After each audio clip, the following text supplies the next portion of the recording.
Did you ever want to spend a full year on board Royal Caribbean? Did you ever wonder what it would cost? Today, I'll crunch the numbers for you, and this time, where you end up will shock you even more than the price. Hello, my friends. Today I'm going to do my most ambitious number crunching for you yet. We're going to walk through an entire year on board Royal Caribbean. The reason I say this is my most ambitious number crunching yet is because usually when I figure out an estimate for what it will cost to basically retire on a cruise ship for a year, I walk through 3 months worth of itineraries and then multiply it by 4 to get our final price. And that's just an estimate. But a lot of you question whether this is even nearly close to accurate because cruise prices fluctuate depending on where they are and what season of the year it is. And you make a valid point, because I sometimes question this too. So this time, I'm going to kind of piggyback on the last video I did for you, which was Royal Caribbean's Allure of the Seas, and gather up some numbers for an entire year rather than 3 months, and see if my previous estimate was a good one. And what we're going to discover will confuse and baffle you. Well, not really, since I'm going to walk you through it. But it definitely baffled me while I was trying to figure out what I was seeing and how I could fix it to keep all of you from winding up homeless and abandoned by your cruise ship. And no, I'm actually not being sarcastic for once. So for those of you who like to fast forward to see the grand total, just make sure you don't miss the big shocker at the end of our year, because it's a catastrophic pitfall a lot of long-term cruisers face.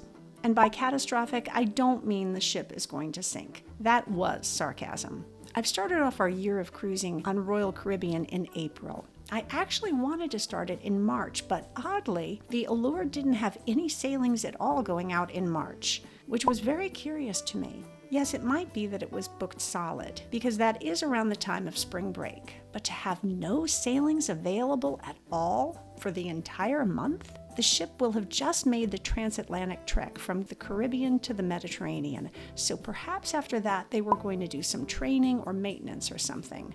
No worries, we'll just kick things off in April instead. Although this is what we call eerie foreshadowing of events that will come. As I mentioned, we'll be starting off in the beautiful Mediterranean. And then, when it starts getting cold there, we'll take the Allure across the ocean, where we can enjoy the warm waters of the Caribbean, while all your friends are complaining about snow and wind chill factors. Give me a thumbs up if that sounds good to you. Just a reminder that when you're booking back-to-back sailings like we're walking through today, and you come to the point when Royal Caribbean asks you whether you want to choose your own room or let them choose, I always go with the choose your own room because I try to stay in the same cabin for all of my back-to-back sailings. This means you'll really need to book well in advance, and I mean as soon as those new sailings get released. If you're staying in the same cabin, then you typically won't have to pack all your things at the end of one itinerary and unpack them again at the beginning of the next. I say typically because you just never know what can happen on a cruise ship. But let's just say I've never heard of anyone needing to remove all their belongings from the room if you are doing back-to-back sailings in the same cabin. If you've heard of anyone having to do that, please comment below because I'd love to hear the circumstances. But usually you can just leave your stuff in the room since you'll have the same cabin. Unfortunately, you will have to leave your cabin for a few hours. They usually sequester all the back-to-back guests in one area of the ship while they do their cleaning. And yes, that is a bit of a pain. I really wish we could stay in our cabins during this time. But it's a small price to pay for being able to be the first people on the ship for the next sailing and not even having to wait for your room to be ready like you usually do. The next question people usually have is whether or not you have to get off the ship in between sailings. It actually depends on what country you're in, but in general, just assume that yes, you will have to get off the ship and then get back on. But with most major cruise lines, they'll keep you in a group with the other back-to-back cruisers, and they'll get you right back on that ship very quickly. If you're interested, I'll do a future video of us actually going through this process. I'll show you where we're sequestered and time, how long it takes, and what kinds of lines and standing around is involved. So if that sounds interesting to you, let me know by hitting that subscribe button if you haven't already, and I'll do it. As you're seeing these numbers coming in, you might be wondering why we're not just simply booking one of those nearly year-long world cruises that everybody always talks about. Well, there are a lot of reasons, and it really comes down to personal choice. What is it that you want to see and do? If doing a world cruise is on your bucket list, then that definitely is the way to go. But at least now you will be on one of Royal Caribbean's older, smaller ships. And while I actually love their smaller ships, I just posted a full ship tour of one of my favorites. If you're on board for a long time, for me, the food gets a little tired and the shorter list of shows and activities starts to get to me. But that's just me. I've talked to other cruisers that want nothing more than a ship that simply has a chair with a view and the ocean for them, and that's all they need. The current world cruise that Royal Caribbean is offering is on the Serenade of the Seas, which was built in 2003. And while 21 years old doesn't seem that old to me, in cruise years, that's a pretty old ship. It also means that there won't be as many different restaurants as you'd get on a newer ship either. You won't get the aqua theater shows that a lot of us love, and you also won't see a big Broadway-style show like you do on the bigger ships. There will be lots of entertainment in the theater, but it's more like a musical review style, not full shows like Hairspray, The Wizard of Oz, Grease, or Cats. Those you only get on the bigger ships. And let me make this really clear, the talent on board all of their ships, big and small, is amazing. I'm just pointing out the differences. The other thing I don't like about a world cruise is that you're with the same people all the way through your trip. And from what I've read about them, there tends to be a bit of drama and social hierarchy and high school style cliques going on. While this is just hearsay, I've never done a world cruise before, and you can't trust the stuff you hear and read online. It just makes me still think that I don't want to commit almost an entire year of my life to being on one of those cruises. I don't know about you, but something kind of shifts after you've hit that presumed halfway marker in your life, and time becomes more precious. So I'm very particular about how I spend my time. But again, that's just me. I also like back-to-back cruising as opposed to one long world cruise because I can visit the same port multiple times and never feel like I missed out on anything. While a lot of people might think if you do back-to-back cruises like I'm showing you today, you'd end up getting sick to death of going to the same places over and over, I love it. I love that I can start to get to know the locals and the shop owners and the restaurant managers and the neighborhoods. My husband tells me that I can get the full life story out of someone in an elevator between the first and the third floor.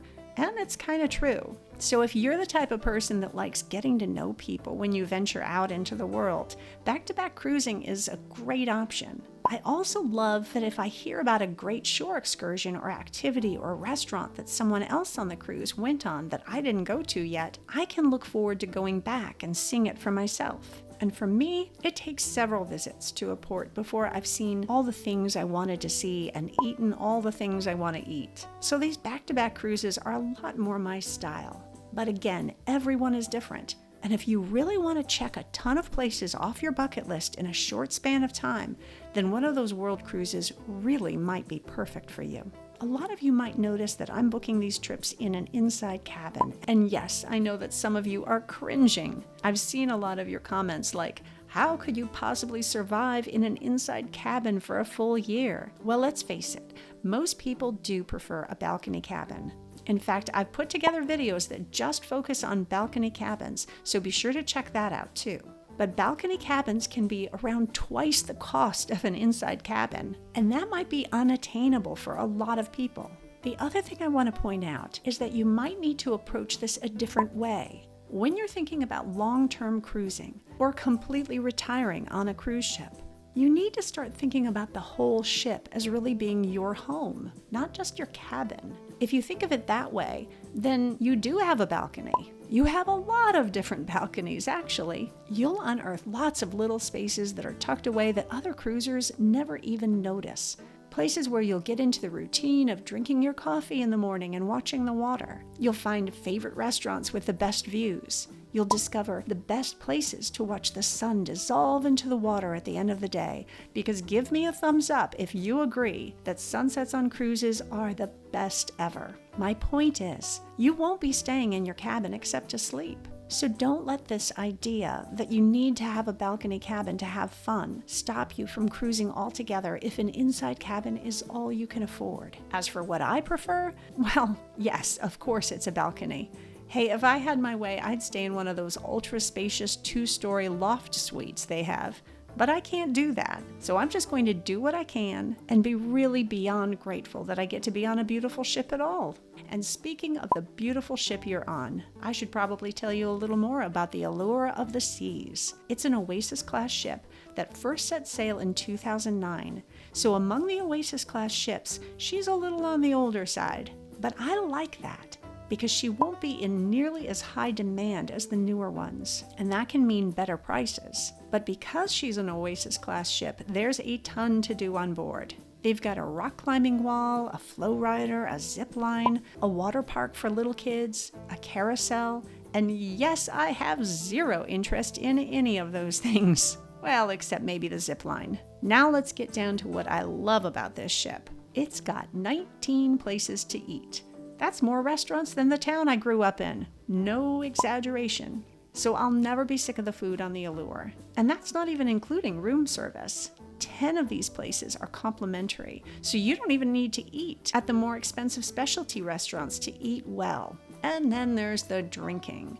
They've got 12 bars and pubs on board. That's not included, of course, unless you buy a drink package. So if you're a drinker, be sure to tack on a separate budget for that. And the entertainment is extraordinary on board the Allure. You've got Mamma Mia, which is their main theater Broadway show. There's a show in the Aqua Theater called Oceanaria. There's an original production called Blue Planet that's in the main theater. They've even got a show called Ice Games, which has some really amazing ice skaters. And those are just the big shows on board. They've also got live entertainers throughout the ship. It's an absolutely stellar ship.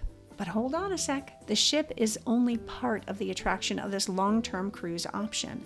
Let's start talking about the places you'll see. Does a summer with multiple stops in places like Rome, Barcelona, Florence, and Spain sound good to you? And how about a winter where you'll be sinking your toes in the sand with multiple stops to St. Thomas, St. Martin, Puerto Rico, Mexico, and even Royal Caribbean's private island Coco Cay? If that sounds good to you, then this year on board Royal Caribbean might be paradise for you.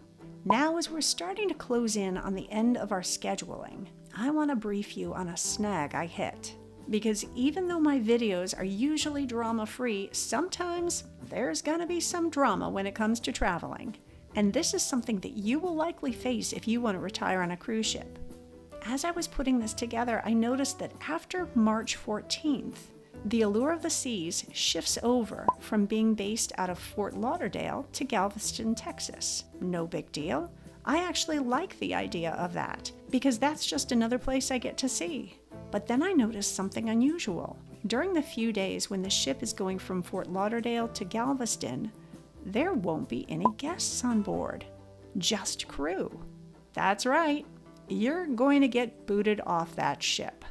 And if you really want to continue on the Allure, you're going to have to travel all the way from Fort Lauderdale to Galveston. I hate it when this happens, but it's a fact. These ships aren't always going to be welcoming passengers on board. Just like I was talking about earlier in this video, sometimes things have to happen on board cruise ships, like training or maintenance, things they don't want to do with guests on board. Also, sometimes certain itineraries are bought out by companies, though that happens more frequently with the smaller ships. So when you're planning a long series of back-to-back cruises, it's really important to make sure that you've got all your dates covered. Because since this was such a short span of time, I could have easily missed it. But not to worry, you have a lot of options. And for me, none of them involve traveling all the way to Galveston to get back on the Allure. Your final cruise on the Allure gets off in Fort Lauderdale. And if you want, you can just get right back on board whatever ship happens to be embarking that same day. For example, on that day, there's actually a princess ship that will be headed out. So you could book that one, which is called side-to-side cruising instead of back-to-back cruising, since you're switching ships, but it's happening on the same day. Another option I always like is to take a night or two in a hotel so that you can do some laundry, catch up with friends, and maybe take care of something like going to the dentist. because hey, there's always something wrong with our teeth at this age, isn't there? And then get back on board another ship. But that will cost additional money. You'll need to budget for Ubers and meals and hotels. But I promised you a year total on Royal Caribbean, so I won't settle for anything less with this video. So what I'm going to have us do is simply take an Uber, which is about $50, and yes, I did check for you. And we'll go from the Fort Lauderdale Cruise Terminal to the Miami Cruise Terminal, and we'll pick up the Icon of the Seas for our remaining weeks, because the Icon will be going out that very same day. I won't even bother telling you all that the Icon offers because it's getting so much press these days. But it will definitely be nice to spend our last weeks on this year-long adventure on a brand new ship. And hey, it beats being homeless in Fort Lauderdale, right? I mean, I nearly fell over after putting this whole video together, only to discover that I was about to get kicked off the ship entirely just before I hit my goal of 52 weeks on Royal Caribbean. So even with that little near calamity, that brings our total to $139,929.54.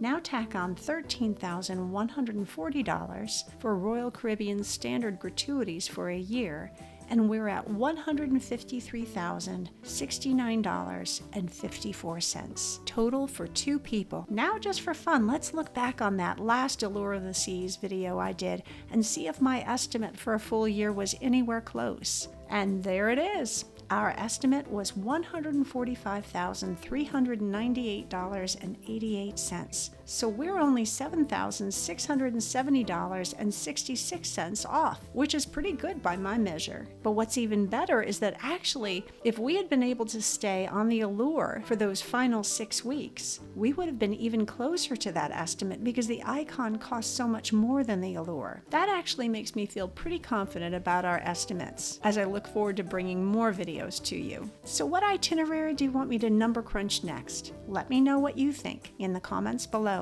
And please hit that subscribe button. I won't know if you're enjoying this content if you don't subscribe, so it's the best way of letting me know that you want me to make more videos like this. Thanks so much for watching, for subscribing, for commenting and helping each other out with many of the questions that come up when planning a long-term cruise like this. You've made this such a warm and respectful community, and I'm really grateful for you.